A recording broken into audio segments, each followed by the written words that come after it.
him in whose sight I shall find grace. She didn't know about Boaz. She didn't know what field she was going to. All she knew was it's barley harvest time, and the poor are allowed to go after the reapers in the field and gather up what's left on the ground.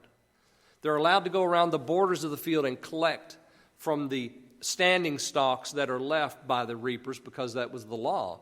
They were supposed to leave standing corn in the row on the outside of the field for the poor. And so she knew that. Naomi probably had told her that. And she says, okay, I'm going to go. I'm going to go work. And she says, and you know what? I'm going to find grace in somebody's eyes today. She expected it. But you know what?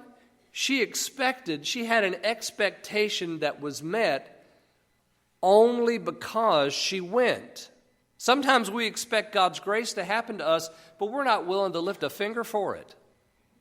She worked for what she had, and she expected God to bless her, but she was not willing to sit idly by and do nothing.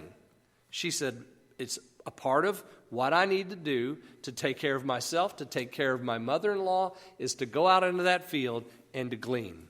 And she said, I'll find grace because the Lord's going to give me grace in the sight of somebody, but I'm going to put myself in position for that grace. So she goes and she expects to receive.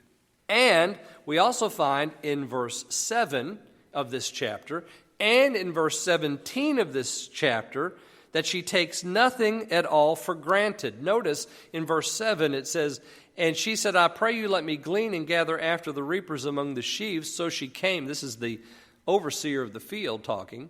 So she came and hath continued even from the morning until now.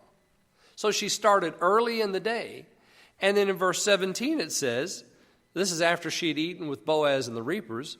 So she gleaned in the field until even and beat out what she had gleaned, and it was about an ephah of barley. So she started early in the morning, and then she went all the way until the evening time. So from early morning all the way until the evening, with only a break for lunch and dinner, and she worked the entire day. She didn't sit at home and wonder. She didn't sit at home and twiddle her thumbs. She didn't sit at home and grieve about her lot in life. No, she got up and she did something about it.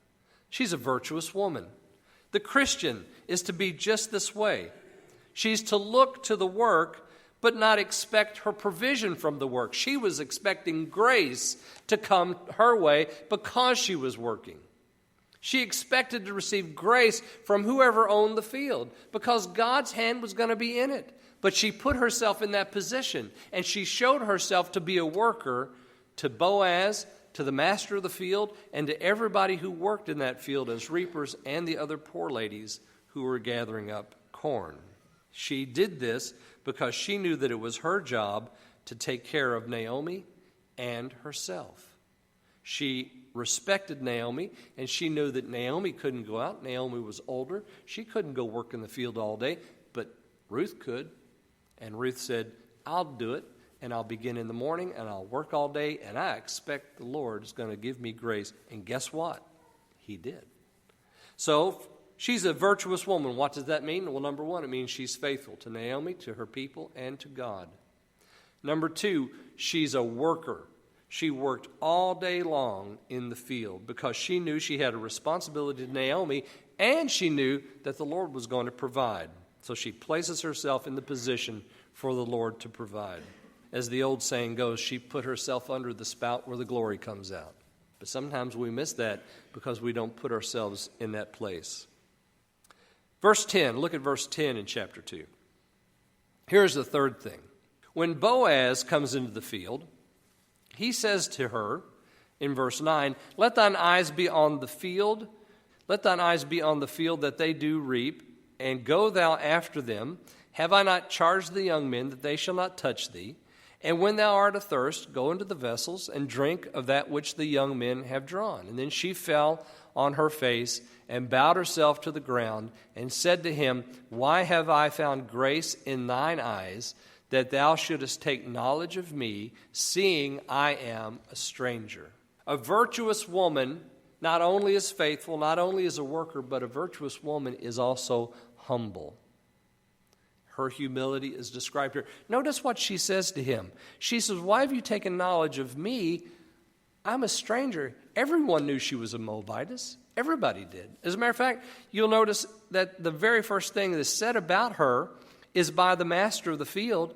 And he said, well, this is the Moabitess that came back with Naomi. So that everybody knew who she was, where she was from. And when Boaz says, don't you worry about anything, you work here, you drink here, it's all taken care of, nobody's going to bother you. And she says, why me? Why have you shown grace to me? I'm a stranger. This is the attitude of virtue. She doesn't expect any special treatment. She holds no image of herself that is greater than anyone else in that field. And I dare say she's probably the most beautiful woman in the field, and yet she doesn't see herself that way. She sees herself as a stranger and really not worthy of any special treatment at all. And when kindness is shown to her, she doesn't say, well, it's about time. Well, that's an attitude we need to shed in a hurry. If we want to be virtuous people, men and women of virtue, then we need to shed the attitude that I'm the best, I'm the prettiest, I'm the brightest, I'm the strongest, I'm the smartest, and just say, why me? We need to bow on our knees before the Lord that way and say, Father, you've given me so much, why me? I'm truly a stranger to all that you've blessed me with. So she's faithful, she's a worker, she's humble. This attitude of humility permeates everything that we see about her. The attitude of humility is what sends her to the field. The attitude of humility is what keeps her working from morning until night. The attitude of humility is what gives her this sense of receiving grace that doesn't really belong to her because she's not worthy of it. We need that. Fourth thing, you'll notice there in the next chapter, so turn over to chapter 3, and let's look at verse 5. This is after she has come back with the grain. She tells her mother-in-law about Boaz. And Naomi says, oh, well, he's a near kinsman to us. Notice the instructions there beginning in verse 3. Wash thyself, therefore, anoint thee, put on thy raiment upon thee, get thee down to the floor, but make not thyself known unto the man until he have done eating and drinking. And it shall be, when he lieth down, that thou shalt mark the place where he shall lie, and thou shalt go in and uncover his feet, and lay thee down, and he will tell thee what thou shalt do. And she said unto her, all that thou sayest unto me, I will do. Again, the humility of obedience, or the attitude of humility reflected in her obedience. She's obedient. This is a hard thing for us today, isn't it? Notice this long list of instructions. Take a bath, put your clothes on, put your smell good on, go down to the floor and wait. And you wait until he's done eating and drinking. When he lies down, then you go and lie at his feet. And he'll tell you what to do. That's a lot, isn't it? How come on the way down there she didn't decide she was going to, put on some bangles and some pretty jewelry and do a dance for him? Well, that's not what Naomi said do. But what if I decide that's what I want to do? What if I decide I might want to take a little bit of my clothing off so I can show off a little bit, show my beauty around to some of these guys and maybe really make Boaz want me? What then? Well, that's not what Naomi said to do. How come I should wait until he falls asleep? Shouldn't I talk to him before he goes to sleep? No, that's not what Naomi said to do. You see, she's obedient. She does exactly what Naomi tells her to do because she's a stranger in the land. She's a Moabitess. She doesn't understand everything there is to know, and she knows it. And her humility says, I will do what my mother-in-law tells me because I want to be obedient to her. It's a hard thing, as I said, for us to do that today, for us to be obedient because everybody has their own truth today, We can figure it out ourselves. We can do it a better way. Our American cultural independence has created the God of choice, which now even brings us the death of children. But we are not about to tear that idol down. I will choose what I will do, not Ruth. And if we want to be virtuous men and women, guess what we need to do? We need to be obedient to what God has told us to do and not to think that we can do it better. We need to live lives of holiness and cut out all the junk, all the fat, and all the stuff that we think's right and get back to walking in the Word. That's what virtue is about. Not only is she obedient, that's number 4. I have 6 things. Number 5 is she's chaste. Notice verse 10. Verse 10 of chapter 3, it says, "And he said, Blessed be thou of the Lord, my daughter, for thou hast showed more kindness in the latter end than at the beginning, inasmuch as thou followest not young men, whether poor or rich." Apparently, she was very beautiful. And she probably could have had any man in that field that she wanted, rich or poor, if she had just applied her wiles to him. And women do that, don't they? They're able to because they're so beautiful. But she didn't use her beauty as a leverage to gain the favor of any. Today we use sexuality as a tool to get our way.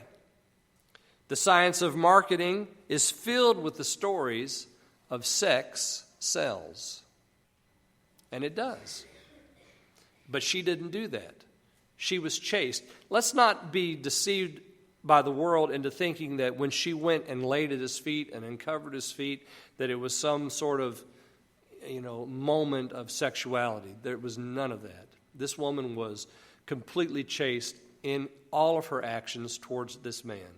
And he knew it. And he says, this kindness that you have shown now is even greater than what you did earlier. That was in coming back with Naomi. She had kept herself. She hadn't used her beauty as a leverage to get what she wanted or what Naomi wanted. She had done things according to the way the Lord wanted them done. We need this as well, ladies and gentlemen, if we're going to be virtuous men and women. And God knows we need some virtue at this point. Number 6, and finally, she's a virtuous woman. She's faithful, she's a worker, she's humble, she's obedient, she's chaste, and she's patient. This may be the hardest thing of all. Notice verse 18 of chapter 3. She comes back and she reports to Naomi what's happened. And here's what Naomi says. Then she said, Sit still, my daughter, until thou know how the matter will fall, for the man will not be at rest until he have finished the thing this day. Notice what she says to Ruth. Sit still. Now, Ruth's been busy up to this point. She's been working. She's been doing everything Naomi told her to do. And now Naomi says, you're just going to have to wait. Patience is what's required. She instructs her to sit still. Again, as I said, this is another one that for us is just not very easy because we are always going somewhere.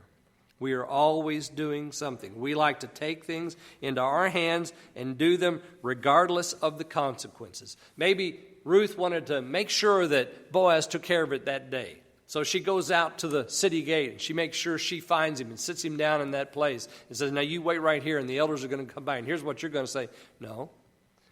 Naomi says, you let him take care of this. It's hard for us, isn't it, to put our fate into someone else's hands. It's hard for us to wait on the Lord. And this is exactly what what Ruth teaches us here. She's patient. She's patiently waiting. We love the saying today, better to ask forgiveness than permission. That is never the Lord's way. Ever. Patience is the Lord's way. Waiting is the Lord's way. Letting Him do the work, that's the Lord's way. So what does this word virtuous mean? It means faithful. It means a worker. It means humble. It means obedient. It means chaste. And it means patient. That's what virtue means. And if we, ladies and gentlemen, are going to live a life of virtue, then that's what we're going to be. We're going to be all those 6 things. Looking over this list, I think that we can see the Christian virtues staring us right in the face, can't we? These are items of holiness. This is a list of holy living right here in the Old Testament book of Ruth. I think it's time that we allow this Old Testament saint to call us today to live a life of holiness. Jesus will meet you. Thanks for listening to this week's message. Please join us again next time for another installment of the Creek Road Baptist Pulpit.